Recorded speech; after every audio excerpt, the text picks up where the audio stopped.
Là, ouais, on est pas mal. Ben, tiens, on voit le rocher là-bas. D'accord. Tu le vois? Ok. On le voit en face là-bas. Bon, ben, on va y arriver. Position 1. 0.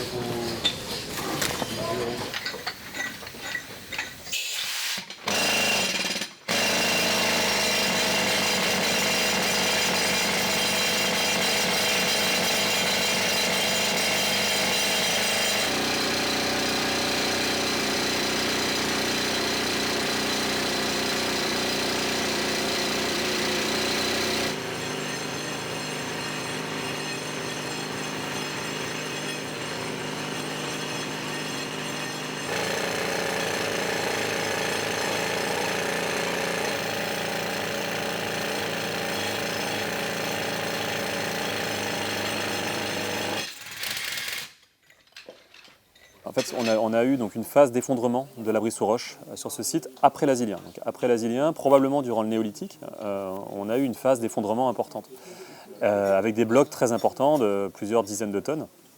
Et un de ces blocs, qui doit faire environ 50 tonnes, est tombé sur une des zones les plus denses du site.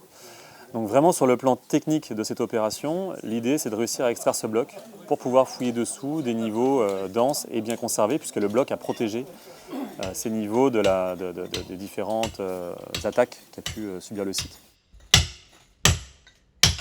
Allez, hop là.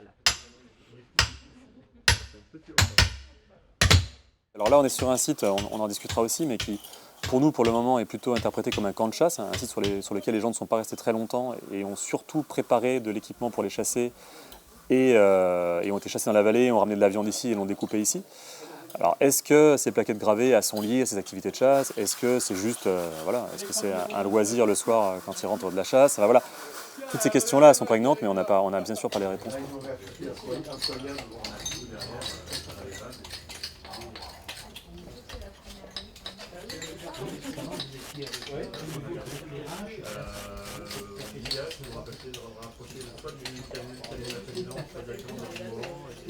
Donc, quand la pierre est à plat, on fait une petite croix, comme ça. On peut rajouter quelques petits détails, comme ça, en moins fort, en plus léger. Toi, cet axe-là, que tu vois là, moi, je suis en c'est celui-là. Celui qui est ici, c'est celui-là. Le mètre, il est là. Allez, je te donne les mesures. Ouais. Et puis après, on fera l'inverse. Hein? Bridget va dessiner, toi tu prendras les mesures. Et ensuite, Bridget prendra les mesures et toi tu dessineras. Ok? On est à 21 sur l'axe. Voilà. 21,15.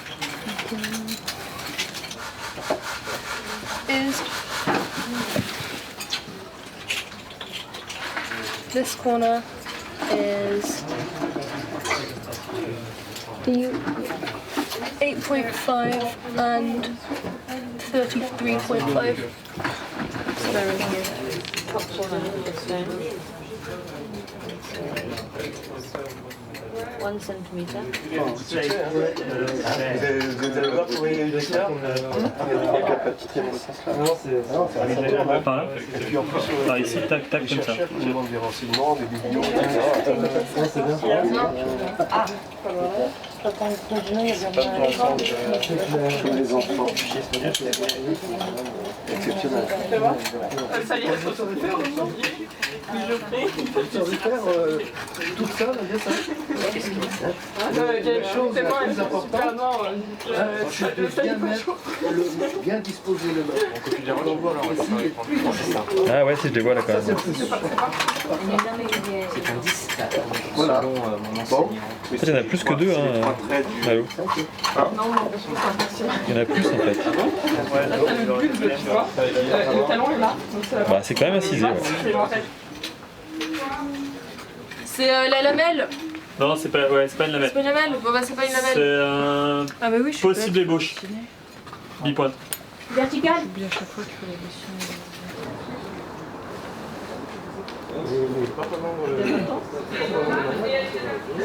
Merci.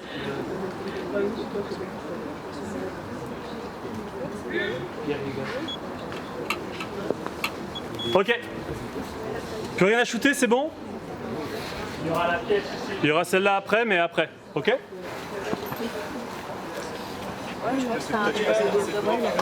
aussi à Nicolas, si j'avais bien. Ah, normalement. Donc pour vous situer rapidement, pour ceux qui ne connaissent pas véritablement la région, on est sur cette grande bande de roches qu'on appelle du grès armoricain, hein, qui est une roche très dure, hein, qui est très siliceuse avec beaucoup de silice, de filons de quartz. Une roche très dure, qu'on retrouve là, qui émerge en tout cas depuis la roche Maurice à peu près, hein, du côté de Landerneau, la roche Maurice, etc. Et qui va jusqu'au bout de la presqu'île de Plougastel. La formation elle ressemble beaucoup à ce qu'on va trouver aussi en presqu'île de Crozon ou même dans le nord du Cap Sizun, la partie nord du Cap Sizun qui est le même type de roche. Et cette roche-là, qui est très dure, elle est parcourue de filons de quartz qui se décrochent et qui peuvent créer ce genre de petits abris. Et on en voit même plus loin des petits décrochements de la falaise qui créent des petits abris sous roche. Alors ça veut dire que tous ces abris sous roche ont été occupés par les gens, hein, loin de là, mais celui-là en tout cas l'a été. Et celui-là est très grand pour un abri sous roche en Finistère, en Bretagne en général. On n'a pas beaucoup d'abris sous roche comme vous pouvez les connaître dans le sud-ouest de la France. Hein. Vous pensez préhistoire, vous pensez vallée de la Vézère ou la Dordogne, et voilà, ces grandes baumes calcaires, etc. Rien à voir avec ça en Bretagne, on n'a pas de calcaire, donc on n'a pas tous ces systèmes de grottes et de grands abris. Donc là on est sur un grand abri breton. Ces grands axes de circulation que sont les cours d'eau, hein, étaient parcourus par des différentes espèces animales. Alors plus de mammouths, plus beaucoup de lions des cavernes, plus de rhinocéros, tout ça il y en a plus. Hein. Donc on est plutôt sur de l'auroch, hein, qui est un grand taureau sauvage, du cheval sauvage, peut-être les derniers rennes, mais ça on ne le sait pas véritablement puisque en Bretagne, comme dans tout le massif armoricain, l'os ne se préserve pas du fait de l'acidité du sol. Malheureusement nous on n'a pas d'os, donc on travaille uniquement sur ce qu'on appelle le matériel lithique, hein, donc c'est tout ce qui va être l'industrie en pierre, donc le silex taillé globalement, et puis, je vous en reparlerai après, ces fameuses plaquettes de schiste gravées qu'on va retrouver sur ce site.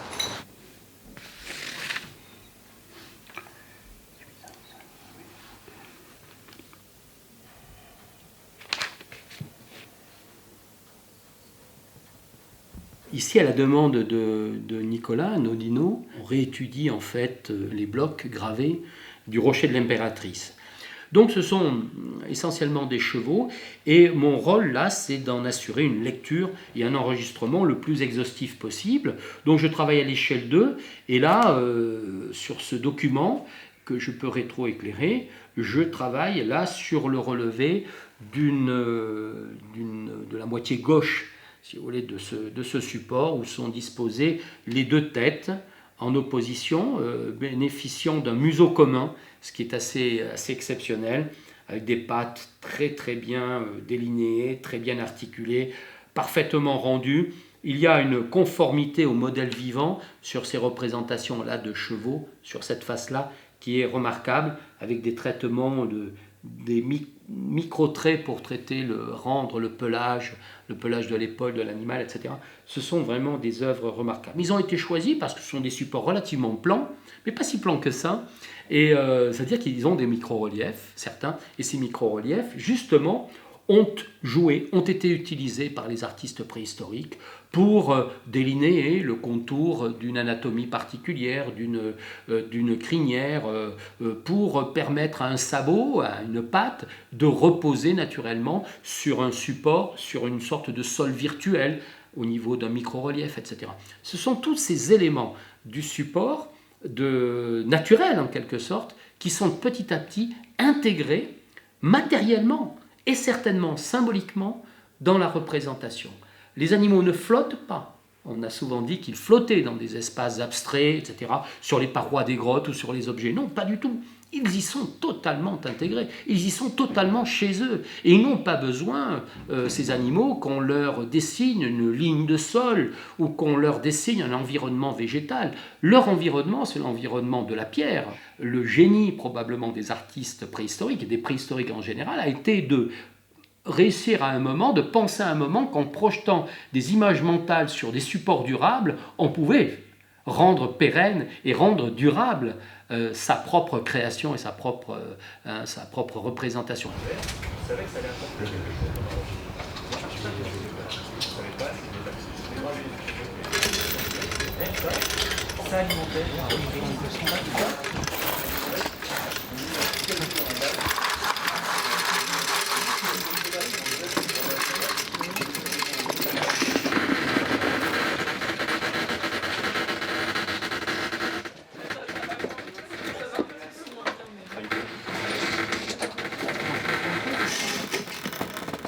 il a avancé 30 cm. Hein. Ah, ah oui, oui, il est sorti. Hein.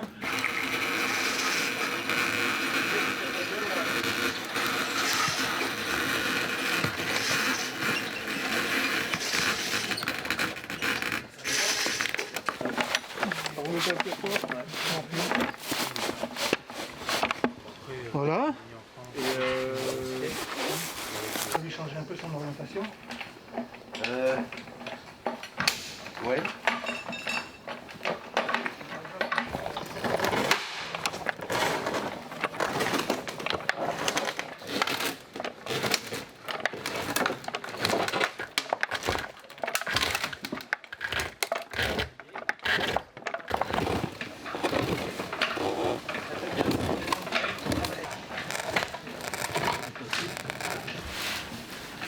Là déjà ça ferait une belle zone. Ça, je vais quand même aller jeter un coup d'œil rapidement avant qu'on marche dessus. La pièce, ouais, là, il faut la garder en place, elle était là. C'est l'armature encore, hein, ça, putain de 10 points. C'est un truc de mal, il y a le nombre de 10 points qu'il y a dans cette chaîne. Il faudrait juste que tout le monde soit, que Michel notamment et Joël aient bien conscience qu'il y a du matos ici et que... J'aurais peut-être le nettoyer avant. Ouais, ça te dit pas de commencer à faire un petit nettoyage là? Allez, du coup, il faut pas que tu... Ouais, tu vois, il faut la laisser travailler pour voir, lâche là pour voir. Il faut qu'elle... Là, on a un peu tombe par là après, les gars.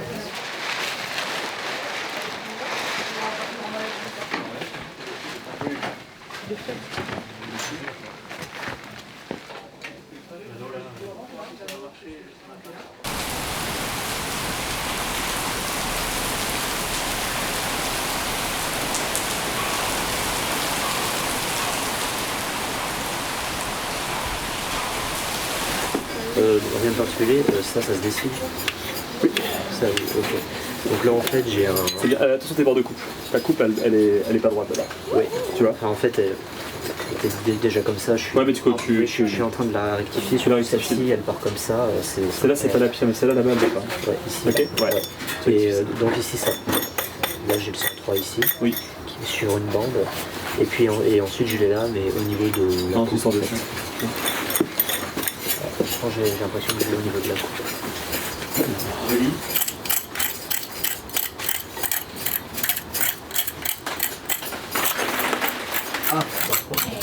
Ça on peut pas dire sur 2 cm. Hein. Faut étendre. Enfin, c'est tellement compliqué ici. Ouais. Je vais pas te dire sur 2 cm ce que c'est exactement et que ça détermine la suite quoi. Donc non, tu continues, tu relèves ça, tu l'enlèves, tu continues. Ton idée c'est de faire une coupe pour qu'on comprenne ce qui se passe ici. Donc je veux pas te dire exactement dans quoi t'es, puisque le but c'est qu'on voit ce qui se passe. Il semblerait qu'il y ait des cuvettes qui à mon avis sont liées à de la flotte qui coule sur le bloc et qui vient creuser en fait en tombant sur le côté, qui vient creuser une sorte de petite cuvette. Et il faut voir si c'est pas plutôt une sorte de petit drain, tu vois, un petit ruissellement qui vient ici faire une petite flaque. Donc c'est ça qu'on essaie de voir. Avec ces 2 coupes là on devrait pouvoir comprendre ce qui se passe ici.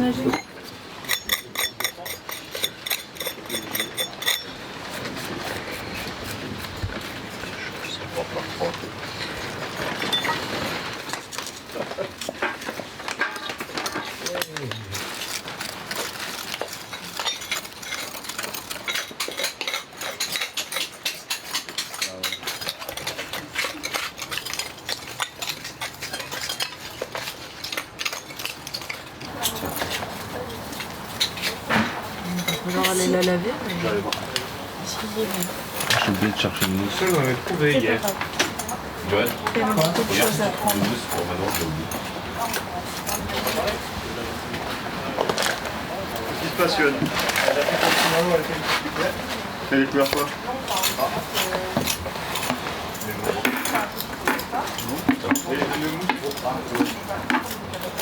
Je dirais que c'est un éclat de mise en forme.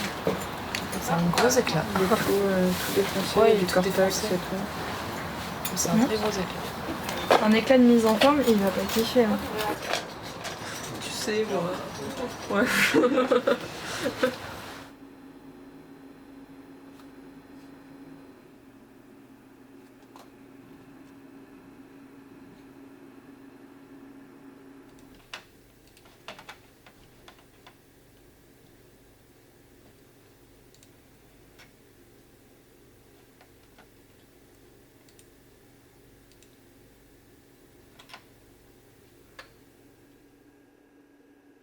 l'idée de mon travail, ça va être d'observer ce matériel en pierre pour en tirer des informations sur ce que les gens ont voulu produire et comment ils l'ont produit.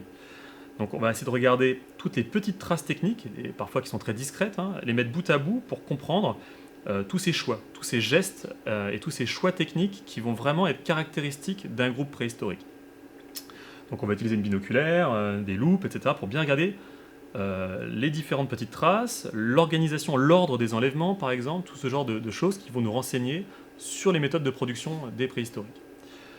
Alors, l'intérêt d'étudier ce matériel en pierre, c'est qu'il va permettre de nous apporter des informations sur la culture des préhistoriques, donc sur la culture des occupants du site, mais plus généralement de l'Asilien ancien, mais également sur leur économie. C'est-à-dire que par exemple ici, cette lame que je te dis est typique de l'Asilien ancien, qui a demandé un certain savoir-faire, assez exigeant d'ailleurs pour cette période-là, on sait qu'elle a été utilisée ensuite comme couteau, puis ensuite qu'elle a été entretenue, elle a été affûtée en fait, par une petite retouche qui elle-même est typique de l'Asilien ancien. Donc on a prolongé sa durée de vie par cet affûtage. Ensuite, elle a été recyclée, donc on l'a transformée en un autre type d'outil qu'on appelle un burin, qui a servi certainement à travailler des matières dures animales, peut-être par rainurage ou par raclage. Et puis après cette activité-là, elle a été utilisée comme briquet pour faire du feu sur de la marcassite ou sur de la pyrite. Donc c'est un objet qui a une durée de vie très longue, ce qui montre bien que cet objet a été produit avec un grand investissement technique, mais qu'elle a été rentabilisée en fait, d'une certaine façon, parce qu'elle a été utilisée très longtemps. Et ça, c'est un choix dans la gestion de l'outillage qui n'est pas forcément le même pour toutes les périodes de la préhistoire. Quelques siècles après l'Asilien ancien, dans l'Asilien récent, on va avoir des outils qui sont fabriqués très rapidement et qui vont également avoir une durée de vie très courte. On choisit plutôt de passer peu de temps à fabriquer l'outil et en refaire un nouveau dès qu'il est plus utilisable. Alors que dans l'Asilien ancien, on va plutôt investir beaucoup de temps dans la production, mais on va le garder très longtemps. C'est-à-dire que chaque groupe préhistorique, chaque grande culture préhistorique va fabriquer les outils d'une façon différente. Et donc c'est en essayant de pister ces différences entre différentes cultures qu'on va pouvoir comprendre un peu la mosaïque des cultures, à la fois dans l'espace et dans le temps pendant la préhistoire.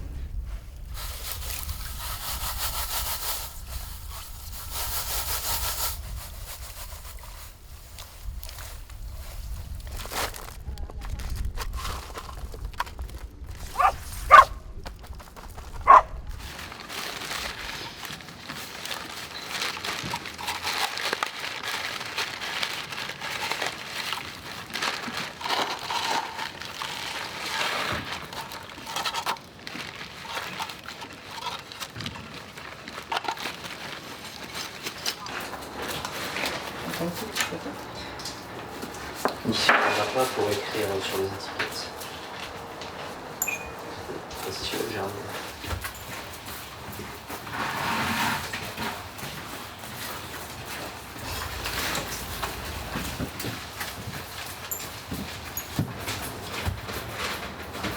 C'est pas étrange, ça.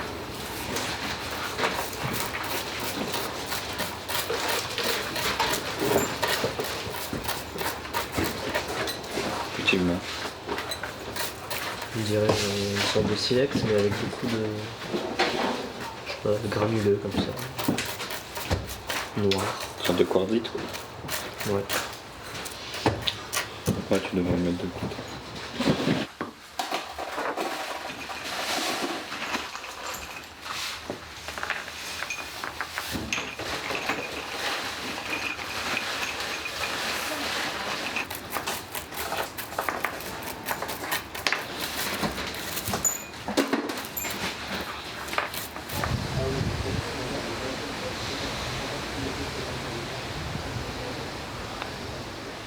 Tous les grains de sable ont fondu pratiquement avec la pression, ça donnait le quartzite. Ouais. Et puis après, tu as eu plein de fissures, des petits filets de quartz qui sont partis dans tous les sens. Donc, ça a dû chauffer énormément. C'est bizarre. Ouais, parce que ça c'était pas en fusion, mais presque quoi. Enfin, on était presque à la fusion, ouais. Ah ouais. Ouais, c'est fou. C'est une roche sédimentaire quoi. Ça oui, ouais, une roche sédimentaire. Ouais, c'est pour ça que... Alors, à l'origine, et donc comme elle est transformée en quartzite, c'est une roche métamorphique. Ah ouais. D'accord. Oui. À l'origine, c'est une roche sédimentaire qui a été transformée par l'orogénèse justement et qui est devenue une roche métamorphique. D'accord, c'est la différence entre la roche métamorphique et... Voilà, la différence c'est entre le grès, qui est une roche sédimentaire, et le quartzite, qui est devenu une roche métamorphique. Le schiste, c'est pareil. Le schiste bréovérien qui est en dessous et le schiste qui est au-dessus de ce banc de grès là, à l'origine c'était de la vase. Donc ce qu'on appelle des pellites. Et les pellites, ce sont des grains très fins qui forment la vase, la boue quoi. Et ça a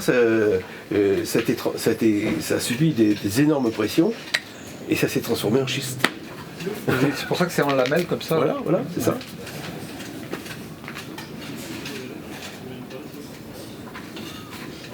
Donc c'était une roche sédimentaire qui est devenue une roche métamorphique. Voilà, comme le schiste. D'accord.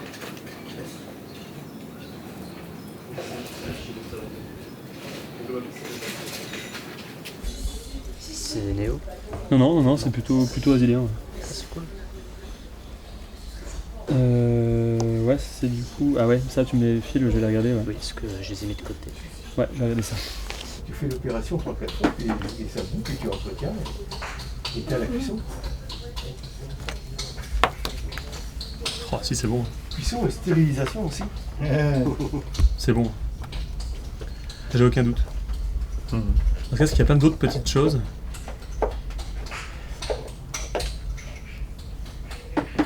Il y a plein d'autres petites choses que j'arrive pas vraiment à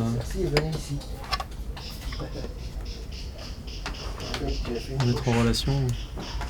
Non mais là, la bino, je les vois en fait. C'est vraiment le même type de traits? Plus fin. Si, il n'y a aucun doute, c'est gravé, et il y a peu de doute que ce soit une tête de cheval, je pense que c'en est vraiment une. Et à côté de ça, il y a plein de petits traits parasites là, plein de petits traits. Non, c'est là, je la vois bien là. Le même museau pincé, tu vois, c'est exactement pareil, le museau pincé, la mâchoire, les oreilles vachement en arrière. Non,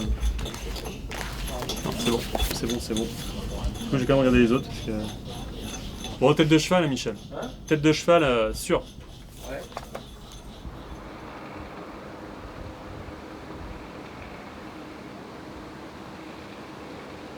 Des fois, parce que malheureusement l'archéologie préhistorique en particulier, on a du mal à se justifier d'exister des fois. Donc il y a plein de gens qui trouvent ça intéressant.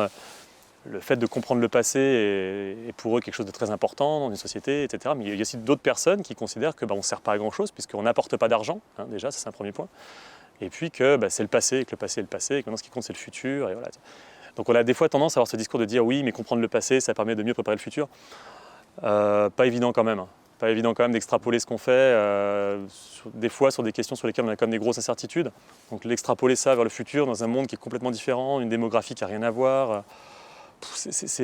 moi j'y touche pas, quoi. J'y touche pas. Après effectivement, savoir comment notre espèce et d'autres espèces d'ailleurs se sont... alors j'aime pas le terme se sont adaptés parce qu'ils ne sont pas que adaptés, ils ont aussi la culture peut changer complètement indépendamment d'un environnement naturel, mais de voir comment ces gens ont évolué dans leur environnement et comment leur culture a évolué également, ça peut permettre de se projeter un petit peu et de voir comment notre société, elle, quel est son potentiel de changement, quoi. Et je trouve qu'on est quand même dans une société sur laquelle on a l'impression qu'à part la technologie, on reste dans un modèle très rigide et que c'est quelque chose qui ne changera jamais, en fait. Mais puis ça changera forcément. On voit le réchauffement climatique, la remontée des niveaux marins, tout ce genre de choses. On a toujours l'impression qu'il faut agir pour lutter contre ça. Alors bien sûr, il faut lutter contre notre impact là-dessus. Ça c'est un premier point, mais au-delà de ça, il y a quand même un phénomène naturel qui existe. Et celui-là, nous, on ne pourra pas lutter contre. On ne pourra que s'y adapter.